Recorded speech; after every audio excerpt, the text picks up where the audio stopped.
On vous souhaite la bienvenue à ericlatour.com. Aujourd'hui, des entrevues dans cette émission à saveur économique dans le monde des entrepreneurs. On va recevoir dans quelques instants un jeune entrepreneur. Il s'est repris en main avec l'aide du Carrefour Jeunesse Emploi. Il a parti sa propre entreprise, c'est-à-dire un salon d'esthétique pour automobiles. Mais d'abord, elle est dans le monde de l'alimentation depuis quelques années à l'intérieur de la famille Paquette. Je parle ici de Pasquier et Dany Paquette qui vient de recevoir le prix de la relève 2018 dans le secteur de la PME.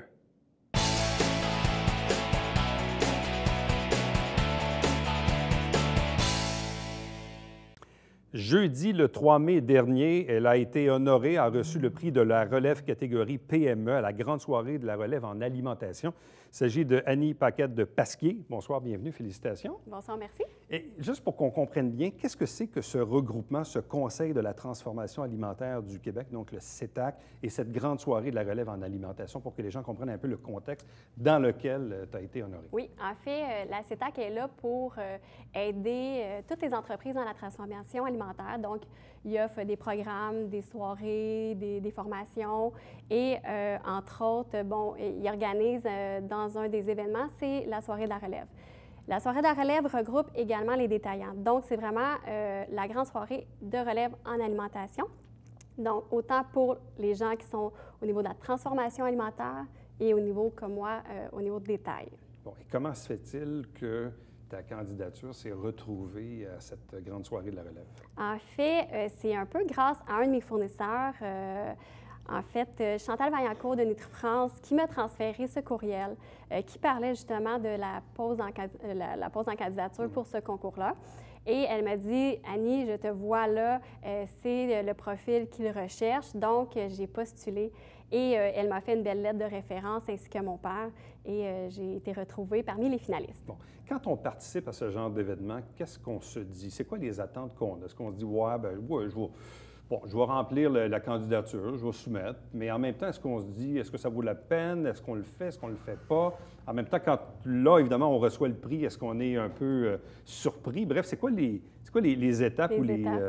En fait, il faut dire que j'ai souvent soumis l'entreprise à des concours. Donc, jamais pour moi personnellement. C'était vraiment la première fois que je me questionnais en tant que personne de dire, bon, Annie est rendue là dans sa vie, bon, elle prend la relève des entreprises. Est-ce qu'elle veut se voir comme récompensée ou parmi ses pairs, dans le fond, de se faire voir parmi eux? Donc, j'ai dit, pourquoi pas? Fait que je vais tenter ma chance. Donc, c'est sûr que sur place, je me suis vraiment dit, qu'est-ce que je fais ici? Même quand j'ai vu la liste des nominés, parce que c'était que des gens en transformation alimentaire, j'étais la seule finaliste en commerce de détail. Donc, j'ai dit, bien, je ne sais pas si j'ai bien fait finalement. J'ai pas d'affaires là. C'est peut-être pas, mais c'est ça. C'était peut-être pas le regroupement que j'avais ciblé pour ce type de concours-là, mais finalement, bien, j'ai eu ces honneurs-là, puis j'étais très contente. Qu'est-ce qui, selon toi, qu'est-ce que le jury a retenu, selon toi? Bien, c'est sûr qu'il y avait plusieurs points au niveau qui regardaient. Donc, la qualité du dossier, bon, le parcours, qu'est-ce qu'elle a apporté également dans l'entreprise, le côté aussi social. Donc, est-ce que c'est une personne impliquée dans son milieu, le parcours académique, le parcours, dans le fond, c'est vraiment un tout. Il n'y avait pas d'entrevue, donc c'était vraiment par un dossier écrit, puis on appuyait le dossier par des articles, donc des articles qui avaient paru sur moi ou peu importe ce que j'avais fait. Bon, ça fait combien d'années que tu es impliquée vraiment directement là, dans Pasquier? Oui, en fait, moi, quand j'ai fini mon bac, j'étais pour Molson. Puis, à cette époque-là, en 2010, la famille est venue me voir et m'a dit, « Annie, on est en 2009, en fait, parce qu'en 2010, c'est le nouveau concept. En 2009, ils sont venus me voir et m'ont dit, « Annie, c'est sûr qu'on est dans une période critique, dans le sens qu'on va transformer le concept du nouveau Pasquier, puis on aimerait ça que tu le vis, parce que le prochain, ça va être toi qui vas le faire. » Donc, j'ai accepté le mandat tout de suite. Donc, je me suis joint à l'équipe, à la grande famille. Puis, en 2009, j'ai commencé mon mandat au niveau marketing. Donc, moi, c'était vraiment, oui, le concept du nouveau magasin, donc l'implication au niveau comment qu'on va faire le parcours pour le consommateur, c'est quoi les besoins du consommateur pour notre prochain magasin et tout ça. Donc, j'ai travaillé beaucoup là-dessus, mais également aussi sur la refonte de la nouvelle image du magasin, donc le nouveau Pasquier, inviter les gens à venir redécouvrir notre magasin, puis d'inviter un rayon plus large aussi à venir nous visiter. comment on réussit à faire notre place en tant que relève quand les trois actionnaires, ton oncle Mario, mais ton père Robert ou ton oncle Guy, sont dans la 50 ou dans même la soixantaine, un peu plus avancés? Toi, quand tu arrives, évidemment, dans l'entreprise, dans la jeune vingtaine, comment on réussit à faire sa place et à faire passer ses idées à des hommes d'une autre génération, disons? Bien, en fait, je pense que le timing, justement, était bon. Justement, il y avait besoin d'une personne qui avait un peu plus d'expérience au niveau marketing pour le nouveau magasin. Je crois que c'est des personnes aussi qui ont l'esprit d'ouverture. Donc, toutes les idées que j'apportais, ils les écoutaient, puis ils me faisaient amplement confiance, puis ils me laissaient aller là-dedans. Fait que je pense que, de nature, c'est des personnes à l'écoute, puis c'est des personnes qui sont ouvertes au changement aussi. Puis ça, ça m'a apporté beaucoup, puis ça m'a fait grandir énormément parce qu'ils m'ont laissé la pleine latitude. De deux, qu'est-ce que je pourrais dire également, c'est que je suis avec 3 hommes. Je suis une relève féminine.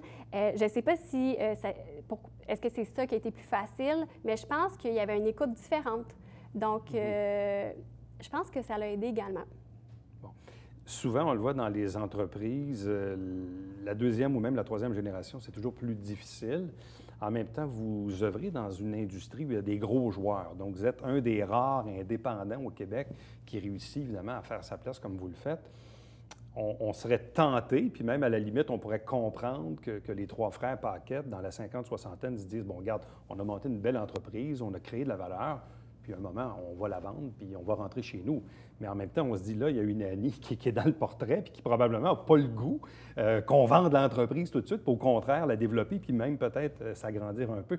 Comment ça se vit à l'interne sur la vision et le futur de l'entreprise? Bien, je pense qu'ils me voient que je suis motivée, que je suis impliquée, puis ça part de ça. Je pense qu'ils sont contents pour moi, puis ils sont contents de voir aussi une continuité en entreprise. Il y a peut-être d'autres gens qui vont se rajouter parce que Mario, ses enfants sont quand même jeunes encore. Il y a peut-être encore une chance qu'il y ait de la relève encore familiale. Sinon, ça sera de la relève externe, il n'y a pas de problème. Mais je pense que, justement, ils voient que j'aime ça, que je le fais par passion. Puis ils sont contents puis fiers, je crois, d'avoir une relève comme ça. Puis ça les pousse justement à continuer avec moi dans mes idées d'ouvrir d'autres magasins. Bon. C'est quoi justement ta vision du développement? Parce que je le redis encore une fois, quand on a des gros joueurs avec des grosses bannières, et là, vous êtes un peu comme l'espèce de petit Gaulois qui fait sa place, et même qui a intrigué probablement dans l'industrie, autant où c'était probablement difficile au démarrage, autant où ça l'est probablement encore aujourd'hui de se maintenir dans ce statut-là. Mais comment on peut se développer davantage? Est-ce qu'on doit ouvrir de nouveau un ou des nouveaux magasins? Est-ce que la vision de l'entreprise passe par là? Est-ce qu'il y a d'autres volets qu'on doit explorer? Bien, c'est sûr qu'une entreprise, sa réussite passe par sa différenciation. On n'a pas le choix qu'on soit différent, sinon les gens ne viendraient pas nous voir. Tout le monde vend une bouteille de ketchup Heinz pratiquement au même prix. Donc, l'important, c'est qu'est-ce qu'on va faire de différent de nos compétiteurs. Donc, ça part de là. Donc, nous, notre concept, oui, effectivement, il est différent de nos compétiteurs. On offre aux consommateurs 60 de superficie en périssable versus la compétition en offre 40. Déjà là, on offre une expérience de magasinage différent avec un parcours différent puis une variété différente de produits. C'est sûr qu'effectivement, Pasquier doit penser à une expansion. Et c'est pour ça qu'on a annoncé qu'on avait acquis un terrain à Granby pour un deuxième magasin. Donc, c'est sûr que le deuxième magasin va être printemps 2019. On s'enligne aux alentours de là. Mais il va arriver également avec une version un petit peu 2.0. C'est sûr, on est toujours à l'affût des innovations, de qu'est-ce qu'on doit apporter. On est à l'écoute énormément de notre consommateur, des besoins, qu'est-ce qu'ils recherchent, sont rendus aussi. Parce que c'est sûr que si on s'inspire en Europe, ils sont déjà 10 ans avancés de nous. Fait que nous, on adapte les innovations qui sortent à l'étranger également pour que notre consommateur se retrouve bien aussi. C'est quoi l'avantage pour une entreprise d'avoir une deuxième, puis une troisième, puis une quatrième, puis une cinquième succursale? C'est quoi l'avantage d'avoir plus d'un magasin? Bien, c'est sûr que, tu vas te faire voir plus, donc c'est au niveau de ton rayonnement. C'est sûr au niveau des compagnies. Donc, nos compagnies, on est le seul indépendant qui reste au Québec qui est direct avec les compagnies présentement. C'est sûr qu'un craft de ce monde nous pousse à dire, bon, Pasquier, on vous aime, vous avez un très bon volume pour un magasin, mais là, il faudrait penser à expansionner. Okay. Et c'est de là qu'on a parti également une division que on est comme un fournisseur aussi pour un groupe, un regroupement de plus petites épiceries. Donc, on se fait un volume de cette façon-ci, mais également, il faut penser à d'autres succursales pour arriver avec un plus gros volume. Et au-delà du projet de Green Bay, est-ce que toi, dans ta vision, mais ça, c'est un souhait, là, on rêve, là, mais est-ce que dans ta vision, tu te dis, est-ce que tu vois un jour, je sais pas moi, dans 10 ans d'ici, un Pasquier avec 5 succursales? Je ne sais pas, est-ce que c'est... C'est possible, oui. Oui, moi, je le vois très bien. C'est sûr qu'on regarde aussi tout le volet en ligne également. Donc, c'est sûr qu'on est en train... Bien, on parle sur plein de projets avec différents joueurs aussi. Fait que non, on a plusieurs idées sur la table présentement. C'est de où se lancer parce qu'on a vu IGA, Sobeys acquérir des entrepôts.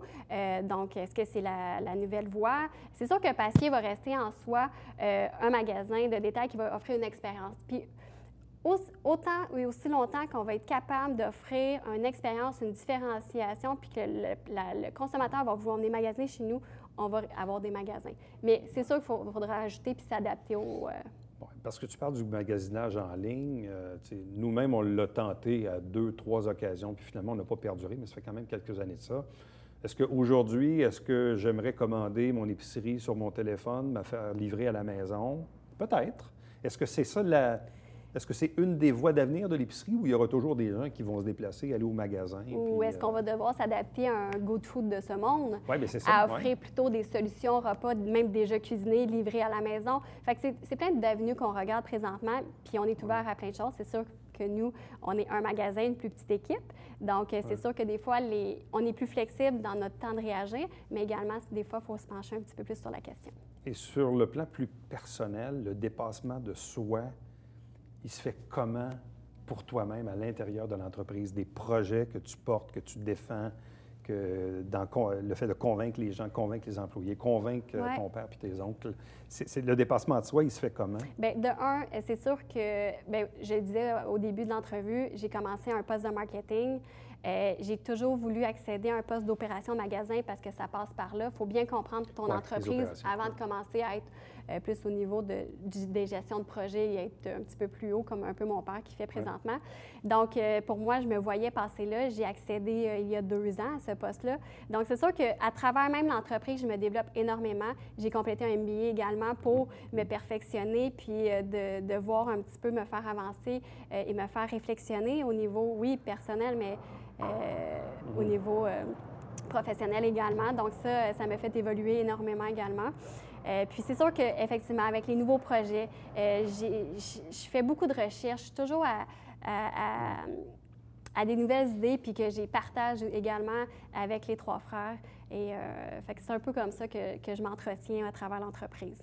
Et l'implication sociale et communautaire de même quand même aussi une partie assez importante. Pour nous, ça sera toujours une mission qu'on va se faire. On va toujours être impliqué dans la ville qu'on va être parce que pour nous, c'est super important. On veut redonner aux gens qui viennent nous visiter, qui sont fiers d'avoir un Pasquier dans leur région. Puis, effectivement, pour moi, ça fera toujours une partie en moi, ça sera toujours une partie en moi et je serai toujours impliquée dans plein de projets différents. Annie Paquette, merci beaucoup. Félicitations encore une fois. Merci beaucoup. Reste avec nous au retour, on reçoit un jeune entrepreneur.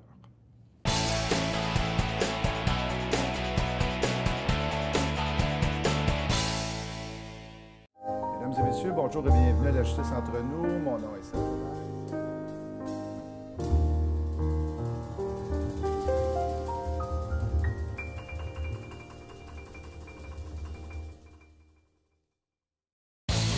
Salut, ici Alexandre Baudouin. Et François Trépanier. François, cette semaine à Sport Express, 100% golf. Oui, avec François Roy, directeur général adjoint à Golf Québec. Sport! Oh! Manquez pas ça.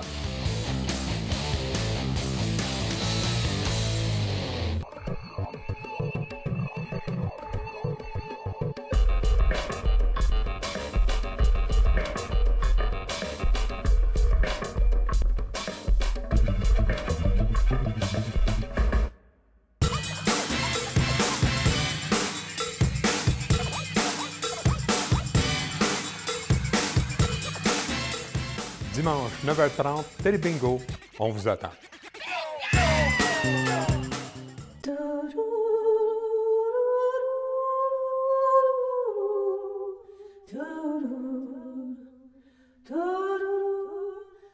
Coulisses Beta, jeudi 19h.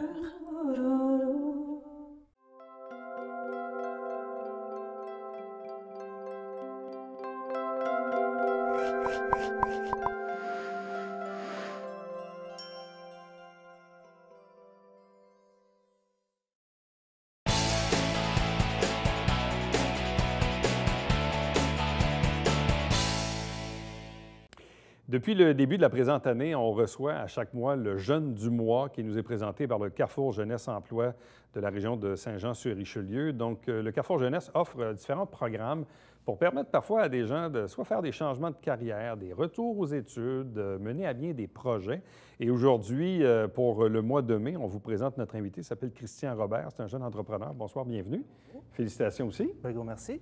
Explique-nous un peu ton cheminement, parce qu'en fait, là, aujourd'hui, tu as 24 ans, tu as ouvert ta propre entreprise il y a quelques mois, en fait, en novembre dernier. Donc, ça fait quelques mois maintenant en esthétique automobile, c'est bien ça? C'est bien ça. Et explique-nous un peu, dans l'année qui a précédé l'ouverture de ton commerce, qu'est-ce qui fait un jour que tu as cogné à la porte du Carrefour Jeunesse Emploi? C'est à cause de moi, quand c'est parti du moment que j'étais chez Lombardi-Honda, il a fallu que je quitte mon emploi à cause qu'il y a embolé le poste. OK. Puis ça donnait, c'était le 1er mars 2017. Puis à partir de là, j'ai commencé à avoir du chômage. J'ai attendu quelques mois pour me décider quoi faire. OK. Puis après ça, ma blonde a contacté le Carrefour Jeunesse Emploi de Saint-Jean. Puis depuis ce moment-là que j'ai fait les démarches. OK. Et tu faisais quoi chez Lombardi? L'esthétique auto. Tu faisais aussi. l'esthétique, Ah oui. mais pour une concession C'est automobile ça. Honda. Ah oui. OK. Et donc là, ton poste est aboli, tu te retrouves sans emploi, tu as du chômage. Puis là, ta blonde te dit pourquoi tu ne demandes pas l'aide du Carrefour Jeunesse Emploi? Est-ce que tu connaissais le Carrefour? Non. Pas du tout? Moi, je viens pas d'ici. Moi, je viens de l'Ontario, à Roxbury. Puis moi, j'ai rencontré ma blonde par Internet. Puis là, j'ai déménagé avec. Puis là, après ça, elle, ça va donner aussi qu'elle n'avait plus d'emploi. Il a fallu qu'elle aille au Carrefour Jeunesse Emploi. Puis moi, en même temps, j'y étais. Comme moi, je n'étais pas sûr de pouvoir être admis là-dessus. Je venais de l'Ontario. OK. Donc là, finalement, tu cognes à la porte du Carrefour Jeunesse Emploi. Et là, on te dit quoi? On t'explique quoi? Qu'est-ce qu'on t'offre? Il disait tout qu'est-ce qu'il pouvait faire à sa place-là. Puis il me disait, moi, en premier, je voulais aller là pour le CV, qu'on voulait peut-être me trouver un autre emploi. Puis après ça, quand j'ai vu qu'il faisait des démarches pour une petite entreprise, j'ai pris l'offre que je pouvais pour le faire. Parce que tu avais toujours en tête ton souhait d'ouvrir ta propre entreprise. Oui. Depuis que j'ai commencé dans les concessionnaires, je me suis dit, j'aimerais ça un jour m'ouvrir une petite entreprise en esthétique auto. Puis depuis ce moment-là, quand j'ai eu l'opportunité, je l'ai pris. Bon, et qu'est-ce que tu as fait au Carrefour Jeunesse Emploi dans les mois qui ont précédé l'ouverture de ton commerce pour t'aider un peu à mettre de l'ordre dans tes idées puis à préparer ton projet? On a fait le plan de pas marketing, mais comment tu appelles ça? Le plan d'affaires. Plan d'affaires, excusez-moi. Puis après ça, tranquillement, pas vite, on a fait le plan d'affaires. Après ça, on a été vers les démarches pour le financement. Puis après ça, il a fallu que je fasse les démarches pour un petit local. Puis là, j'ai trouvé un local à Saint-Hubert. Puis après ça, depuis le 1er avril, j'ai quitté à Saint-Hubert pour venir à Saint-Jean. À cause de Saint-Hubert, vu que ça ne marchait pas trop, je me suis venu ici pour trouver une petite clientèle, vu que le local était pas mal moins cher ici. OK. Donc pour des raisons plus stratégiques, c'était plus avantageux de t'installer à Saint-Jean qu'à Saint-Hubert. Comme le déplacement, ça me coûtait pas mal en gaz. Ça veut dire que c'est une autre affaire qui faisait que je coupe là-dessus. Puis là, j'habite juste à côté. OK. Et là, durant tous ces mois-là, dans le fond, ça impliquait quoi, le plan d'affaires, le financement, trouver le local? Qu'est-ce que ça t'a demandé? Parce que là, quand tu travailles pour un autre, c'est une chose, mais là, quand tu le fais pour toi-même, c'est une autre affaire. C'est sûr, il faut que tu fasses toutes les démarches par toi-même. C'est sûr que ça demande beaucoup de choses durant ces mois-là, mais tranquillement, pas vite, tu le fais. Puis qu'est-ce que tu as appris là-dedans? Beaucoup de choses. À te débrouiller par toi-même? Débrouiller par moi-même. C'est quoi que tu as appris durant ces semaines-là, ces mois-là? Ça m'a fait réaliser qu'il y avait beaucoup de démarches à faire quand tu as une petite entreprise. Là-dessus, j'ai pas mal réalisé bien des choses. Puis en plus, il faut que tu parles à tes clients puis tu fasses tout par toi-même. OK. C'est quand même un gros travail. Bon, et là, finalement, tu as trouvé un local sur la rue Descarrières, pas très loin de Grand-Bernier, dans le quartier Ndel, pas très loin de Descarrières d'ailleurs, et d'Olimel, si on veut, dans ce secteur-là de la ville. Qu'est-ce qui fait finalement que tu as trouvé ce local-là? Moi, j'ai juste passé devant, puis j'avais vu un petit panneau en disant que c'était à louer. Puis, moi, je cherchais pas. Moi, je suis allé juste passer devant. Puis là, quand j'ai vu ça, j'ai appelé la personne. Puis après ça, je l'ai été voir le garage, puis après ça, je l'ai pris. OK. Donc là, tu es installé à cet endroit-là depuis... Le 1er avril. Depuis le 1er avril. Donc, ça, c'est... Donc, fraîchement. tu as ouvert ton entreprise au mois de novembre, avant les fêtes, mais à Saint-Hubert. C'est ça. Puis là, quelques mois plus tard, finalement, tu décides d'installer la même entreprise, mais ici à Saint-Jean, depuis le 1er avril. Oui. Bon, et là, comment ça va là, depuis? Parce que dans le fond, ça fait quoi, à peu près un mois? Là? Bien là, moi, ça m'a bien surpris. Je ne pensais pas avoir trouvé tant que ça de clients le premier mois. Mais j'ai eu plus de clients ici qu'à Saint-Hubert. Sérieux? Oui. C'est quand même surprenant. Puis tu attribues ça à quoi, d'après toi? C'est quoi Bien, qui fait? comme moi, je fais de la publicité sur Facebook, des Kijiji, ces affaires-là. Puis quand le monde veut le faire laver leur voiture, ils me contactent, puis moi, je prends des rendez-vous. OK. Bon. Qu'est-ce que ça implique, avoir un commerce d'esthétique automobile? Parce que souvent, les gens ont besoin, une fois de temps en temps, de faire laver l'auto. Bon, le lave-auto, ça va là, pour dépannage. Pour le dépannage, mais des fois, tu as besoin, surtout ce temps-ci de l'année, le shampoing au tapis, la cire, le comme-pente, etc. Puis, on veut avoir un bon ménage du véhicule. Ça implique quoi au niveau des heures d'ouverture, de l'équipement, les produits? Bien, c'est sûr que ça prend beaucoup de produits puis beaucoup d'outils pour faire tout le complet sur une voiture. Qu'est-ce que les gens recherchent? Bien, une bonne personne qui sait comment travailler en faisant le lavage d'auto. C'est quoi que les gens regardent? Parce que, tu sais, des fois, moi, je me rappelle, là, c'est pas Louis toujours, mais il y a des fois, tu reviens, puis là, tu dis, hey, wow, vraiment, ils ont fait une super job. Puis des fois, tu fais comme, hey, il me semble qu'à l'intérieur de la vitre, il reste encore comme on dit, un shadow, là, une espèce d'ombre. Tu sais, je sais pas, qu'est-ce que les gens regardent quand ils embarquent dans le véhicule une fois qu'il est lavé? Bien, c'est sûr, en premier tout, ils regardent l'intérieur, voir si c'est propre. Puis graduellement, ils regardent les vitres. Après ça, quand ils retournent chez eux, ils regardent la voiture extérieure, voir si elle est vraiment belle. Tu sais, des fois, on le voit avec les années, des fois, les peintures deviennent un petit peu plus difficiles. Des fois, il y a des petites graphines aussi et tout ça. On s'en vient un petit peu mou. Bien, c'est ça. Est-ce qu'on est capable de faire un peu, sans faire des gros miracles, comment on peut améliorer, disons, une voiture un peu plus vieille dont, des fois, la peinture est plus vieillissante? En premier tout, ça prend une décontamination. Puis après ça, tu fais soit un petit glaze ou un gros compound. Ça va dépendre de la voiture, de l'état de la voiture. Puis après ça, elle peut revenir quand même assez belle. Oui, c'est sûr, mais quand on fait un compound, c'est comme on dit, on enlève tout le temps 80 des égratignures. C'est sûr qu'il va tout le temps avoir des petites égratignures, mais le lustre est là à 100 OK. Ouais. Ça peut durer un certain temps, là. Ça va dépendre si tu as un bon balai pour ta voiture l'hiver. Il y en a que c'est des balais, je ne sais pas comment tu appelles ça, mais des balais avec des... Oui, avec moi, je sais. Comme un peu les cordes un peu en plastique. C'est ça. Parce qu'il y en a des fois, même, je me suis rendu compte sur mes propres véhicules cet hiver que mon balai a probablement contribué à mettre quelques graphines. Oui, c'est sûr. Bien, il existe un autre nouveau balai, mais lui, il est fait en fond. Oui. C'est-tu pas pire, ça? Moi, oui, ça ne graphine pas. C'est sûr que ça va graffiner, mais pas mal moins que les... Moins que les balais? Ça, c'est sûr. OK. À cause, vu qu'il n'y a pas de place pour que les petites saletés rentrent dedans, c'est ça qui fait qu'il graphine moins. Est-ce que tu mets un parfum d'odeur de char neuf? Ça va dépendre. Ça va dépendre. Non, mais tu sais, des fois, je sais que ça existe. Tu sais, tu rentres dans l'auto et ça sent le véhicule neuf. Ouais. Ça va dépendre de la voiture. C'est sûr qu'il existe une machine exprès pour ça, mais moi, je ne l'ai pas en ce moment. OK. C'est quand même dispendieux, mais ça fait revenir l'odeur d'une voiture neuve. OK. Ah oui. Donc, tu es capable de ramener ça. Ouais. OK. Là, dans le fond, ça fait un mois que tu es établi à Saint-Jean. Là, comment tu entrevois ton printemps, l'été, ta prochaine année? C'est quoi ton plan de match? J'essaie de trouver un petit peu plus de clients, bien sûr, puis avoir une plus grande clientèle, puis avoir au moins des bons clients. OK. Donc, avoir vraiment là, une rotation, des clients qui reviennent et tout ça.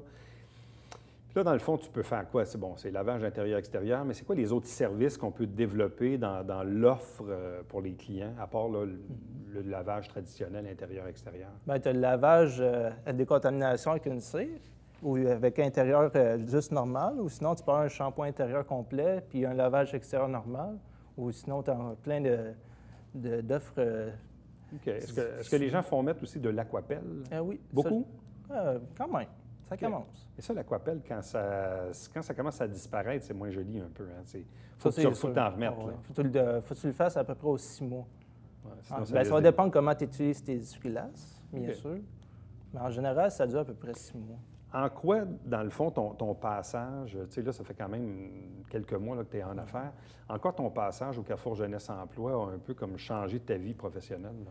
Bien, c'est sûr que ça m'a fait, comment dire, j'étais pas mal plus gêné avant. Ça m'a fait dégêner un petit peu.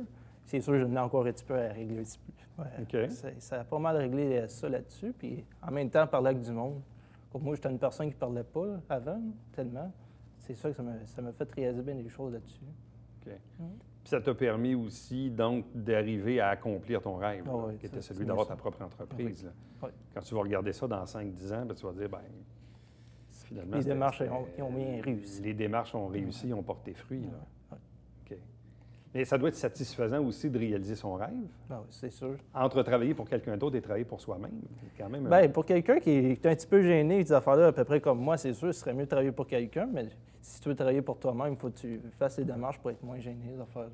Mais l'important, c'est au final, le client, il veut un Quand bon il rapport revient, qualité-prix. Ah oui, c'est bien sûr. Ça, c'est certain. Même si le gars est gêné un peu, c'est pas trop grave, ça. Non. Puis regarde, c'est ta première expérience télé en plus. Regarde, c'est là que tu vois, dans le fond, ce que ça nous mène. Non, c'est vrai. Il faut voir le positif là-dedans. Ouais. Un gros merci, félicitations, puis bonne chance pour la suite. Donc, Un gros merci. comment ça s'appelle? Esthétique, summum qualité. Esthétique Summum Qualité Ah oui. sur Chemin des Carrières, pas très loin de Grand-Bernier, dans Au le quartier NDL. Au 885. 885 des Carrières. Bien, merci beaucoup. Ben, gros merci. Reste avec nous au retour, le Babillard quotidien.